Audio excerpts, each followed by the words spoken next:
Snow fell heavier that night than anyone remembered, muffling the city like a held breath. The streetlights flickered, the church bells rang for Christmas, and everyone was going somewhere warm, everyone except a widow and her 2 children huddled beneath a broken bus shelter. When a tall man with haunted eyes stopped in front of them and quietly said, "Come with me," none of them knew that this single sentence would change 4 broken lives forever. And neither would you, until the very end. Christmas night was supposed to be loud with laughter, full of family dinners and glowing trees. But for Emily Carter, Christmas had become a reminder of everything she had lost. Her husband, Daniel, had died 2 years earlier in a factory accident. No warning. No goodbye.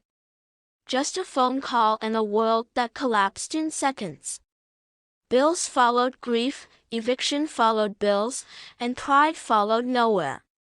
Tonight, Emily sat on a thin blanket with her 2 children, Liam, 9, and Sophie, 6, trying to make it feel like an adventure instead of abandonment. "It's like camping," Emily whispered, forcing a smile as she wrapped her coat tighter around Sophie. Sophie nodded, clutching a worn stuffed rabbit. "Will Santa find us here, Mommy?" Emily swallowed. "Of course he will." Across the street, Jack Mercer stood frozen. Jack was an ex-Navy SEAL. He had survived gunfire, explosions, and missions no one would ever hear about. But he had not survived coming home. Nightmares followed him. Silence lived with him. Christmas was the worst. It reminded him of brothers lost, promises broken, and a life that never returned to normal. He hadn't planned to stop.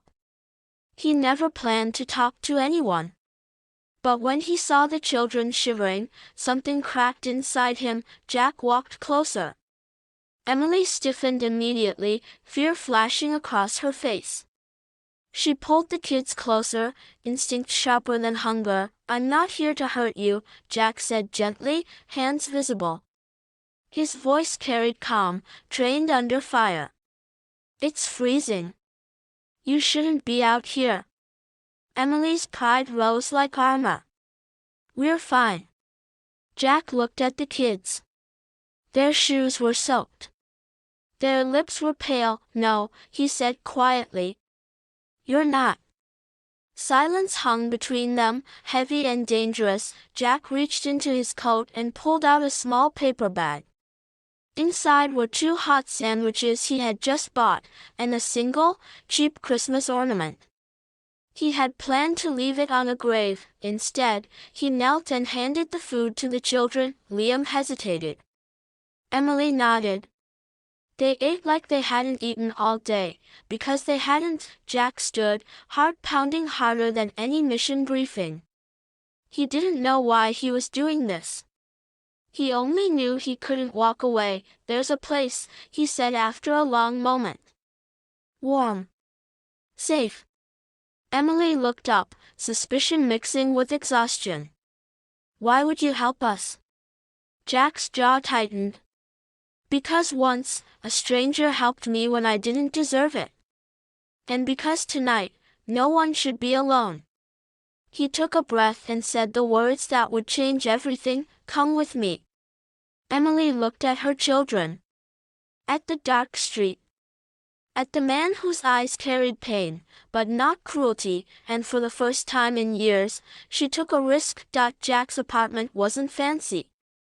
It was clean, quiet, and painfully empty, like a place no one planned to live long in. There was no tree. No decorations. Just a couch, a small table, and silence, but there was warmth. Sophie fell asleep within minutes. Liam sat stiffly, watching Jack like a soldier watches a possible threat. Emily finally spoke. "You didn't tell us your name." "Jack," he said. "I was Navy." Liam's eyes widened. "Like in the movies?"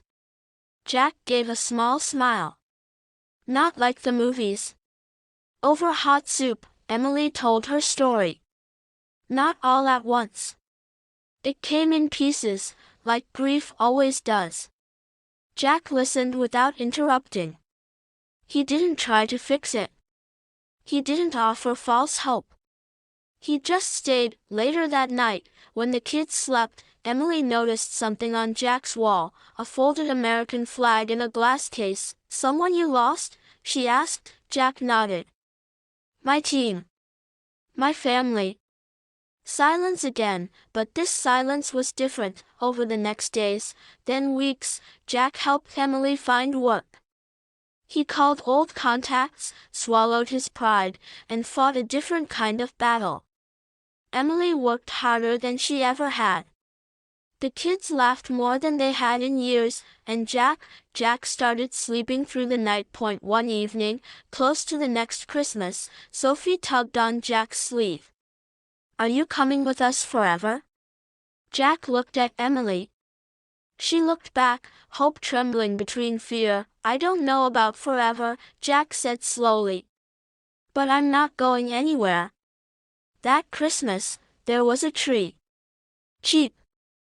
Crooked. Perfect. The kids hung ornaments. Emily cooked.